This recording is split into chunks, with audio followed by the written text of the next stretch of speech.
og'zingga beradigan joyi qolmagan bir kichkina bolalar g'alati bunaqa сообщениyalar yozadi. Sochlarini uzun qilib basharasiga narsa tortishtirib, mana shundoq qilib ummon qilib, men hayron qolaman. Ukajon, bularni ukajon sizda endi kichkintoysiz asalim, sizni adejyomi deyman-da.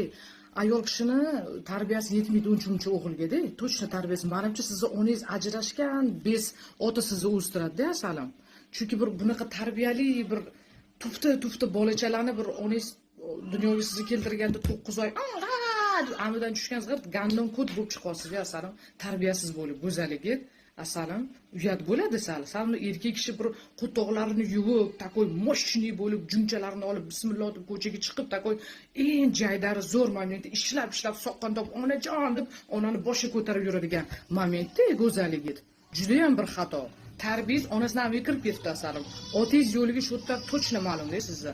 Hurmatli onalar, ham ota, ham otani o'rnini bosadigan mehribon onalarimiz, kuchli bo'linglar. Erkaklarni mujik qilib, kod qilmasdan cho'tki qilib o'stirishinglarni tarafdoraman. Kuchli yetsin-da shu narsaga.